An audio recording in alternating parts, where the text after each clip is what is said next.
neither Diabolik nor Eva have like spoken at all in this past scene. The only person we've heard speak is Jinko, right? And so now we have Jinko's boss, and Terry Thomas. And Terry Thomas does if you haven't seen him, he's this kind of like very mannered. He plays like a lot of upper class English roles, right? Kind of like twit kind of vibes. In this scene, he's like, where are these fuckers? What are they doing right now? And Jinko's like, I don't know. The amount, what he could be doing with $100 million, we can't even conceive of. And what he's doing with $100 million as we cut back is fucking his girlfriend on the $100 million. Yeah, on the big rotating bed. Like it pans across, it's like spread all over the room on his like fucking. That's so unhygienic. Like, just to be like, oh, this $100 bill has come on. Yeah, on all of his like polygonal floor lamps, like all over the fucking ground. Afterwards, you have to like fish all of the like $100 bills out of the bed, and it's got like infinity nooks and crannies. You'd be pulling like $100 bills out of there for the rest of your life. It's obscene. And social experiment number 2 is deployed. Well, guess what? We're bringing back the death penalty because we're going to fucking kill Danger Diabolik. I'm sick of this cunt. Yes. I'm sick of this cunt, I don't love that this is a thing that governments sometimes do in real life, but I do like that it's a thing they'll sometimes do in fiction. Is like, all right, this guy's annoyed me too much. Execution is back on the table. And then he goes, as a temporary measure, of course. And we see that Danger Diabolik and Ava are in the crowd, and at this point, the film really fucking takes off. Is good as shit. Because he's preparing something. He's preparing a vial, and on the side of it, it's helpfully labeled. It says exhilarating gas. Yeah.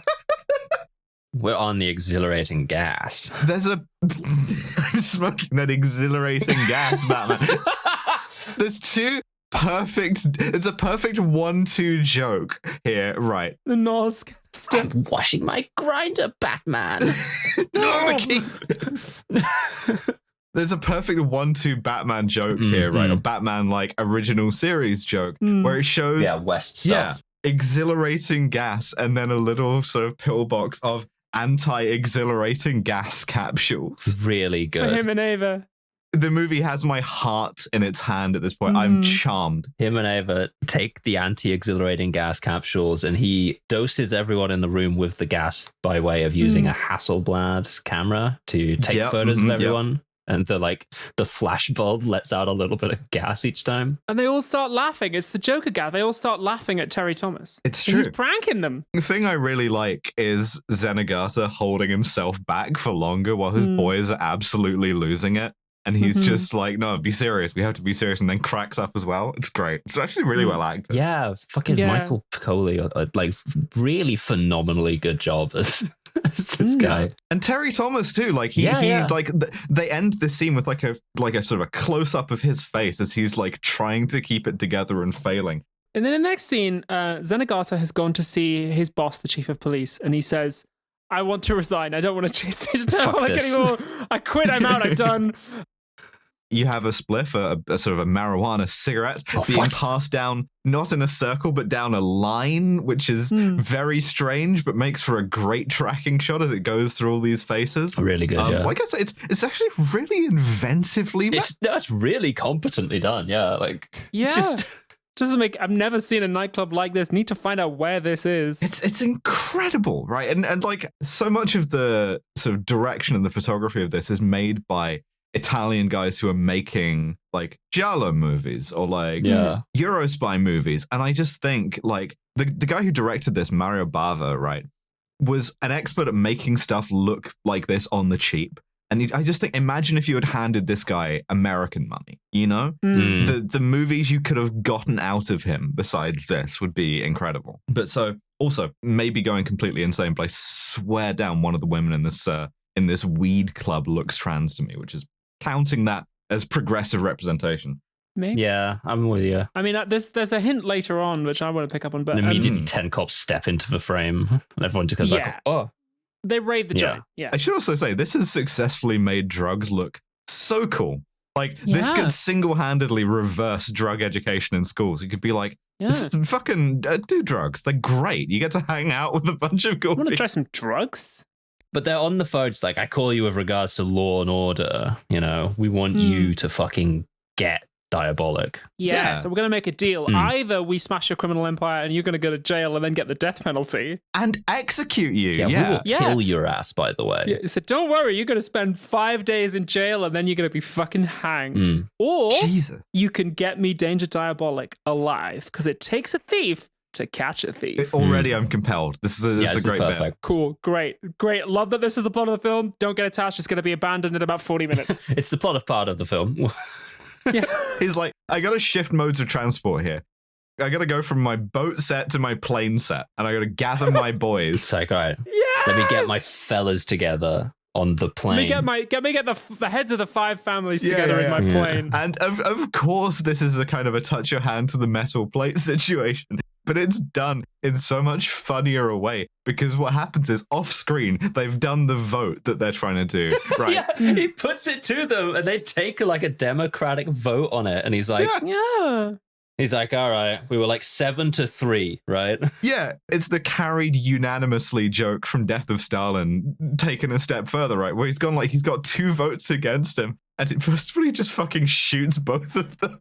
He's got 3 votes against him. He shoots one of them and misses the third guy, and he goes, whoa, I changed my mind. It's fine. You know what? I'm actually all about this.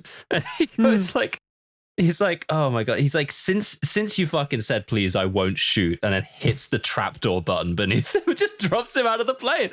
Oh! DB Cooper's his ass. Bam! Yeah. Perfect. And then just to put the cherry on the scene, one of his girls comes and like Marilyn Monroe's with the plane trapdoor, like her dress is being blown up by it. So it's like, okay, we're all agreed. We're going to try and capture Diabolik now. Yeah, they throw the extra 2 guys out of the plane as well. And it's like, beautiful. All right, unanimous. Let's go. We're going to get Diabolik. Perfect scene. We go back to Diabolik, right? His girlfriend Eva is wearing an absolutely insane piece of jewelry, by the way. I want to highlight this as well, because I always tend to... Oh, God. When they drop him out of the plane, it's a dummy, and they hold on it for just long enough that it's really, really funny. Just like a guy fucking T-posing as he falls out of the sky. Always wonderful. Dummies getting dropped or thrown off. Genuinely, it's my favorite genre so much. Like a kind of supercut of this very badly. Like, we don't recognize the hard work of dummy actors enough. We don't. True. They go to dummy drama school for years, and they give good performances. Yeah, they did great in The Duke of Burgundy. Awful. When is there going to be an Oscar for Best Dummy Actor? Before there's one for trans people, I bet. Yeah. Best use of a dummy? They should do it. They should do more weird Oscar categories. Yes! Best use of a dummy? I love that. Just to encourage people to do weird shit. Dropped from a trapdoor directly onto the stage. Most surprising moment in a film. He gets fucking gibbied. Just... Anyway, then we're back to Diabolik, and he is still lounging in a big bed. You could bring the dummy out on stage and like give it the actually so much fun. We are 35 minutes into the movie thus far, and all Diabolik has done is hang out in the bed. It's been like banger, banger, banger. Yeah, and he has said nothing this whole time. His girlfriend is there wearing an insane ring. It's like a ring and then like a fucking Christmas tree bauble on top dress of it. As well is just like a black dress coated in little eyelets, like little metal shoes so eyelets, nice. like you put a lace through. It's like some Dolls Kill shit. She looks phenomenal. She looks so good.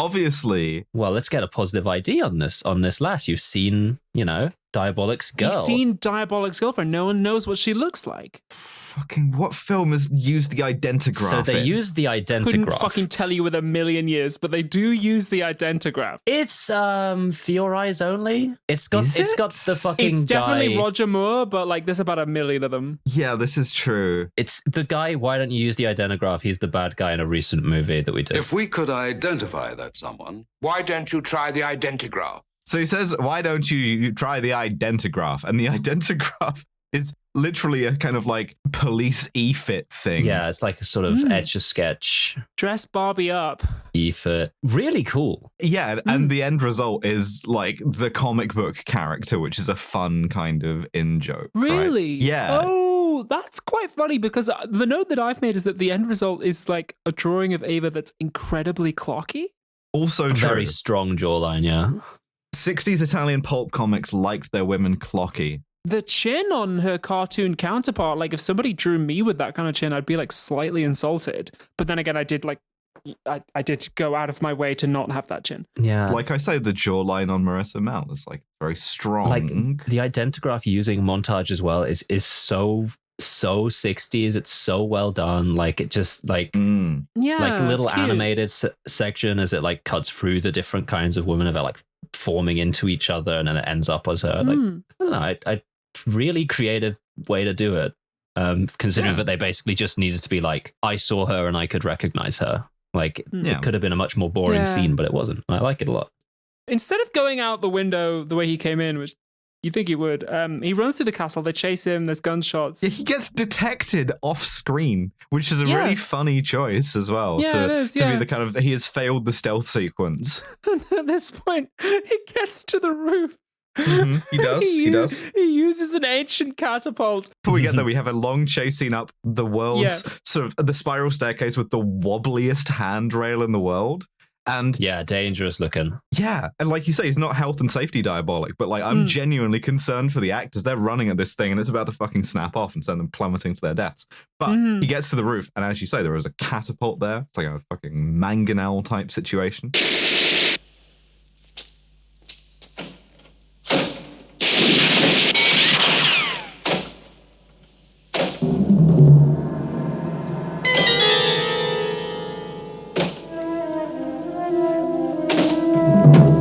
He fires his gimp suit into the ocean. Perfect. So that they think he's used it to escape. The sentences that this work makes us say. Every day it's a new fucking sentence. He uses a catapult to fire his gimp suit off the castle battlements into the ocean. There's so few circumstances in which you would get to say. No one's ever said that. Like, someone's just been activated. Like, yeah, you don't listen to this podcast if you are like a sleeper agent, because we'll probably stumble onto the code phrase at some point.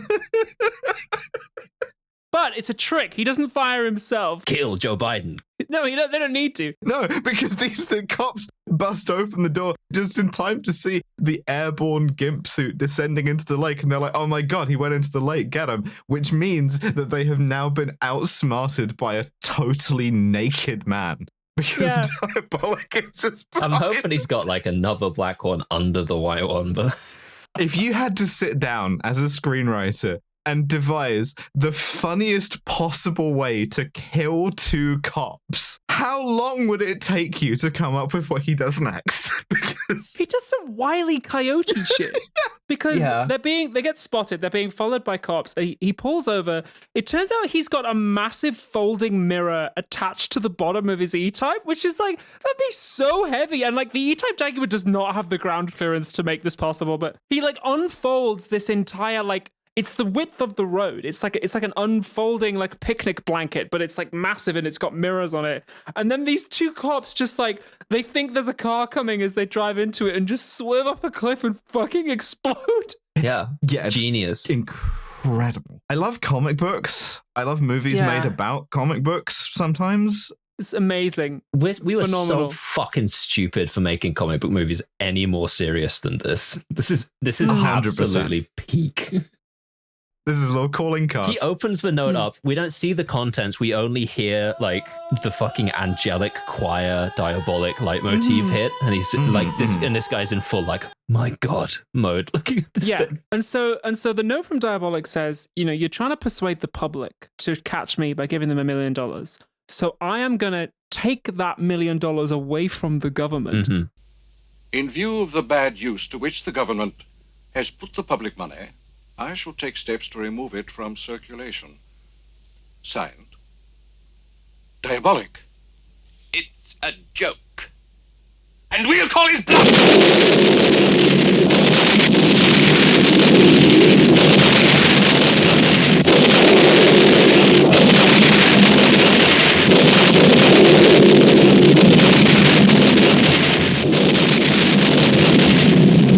Ladies and gentlemen, our Minister of Finance.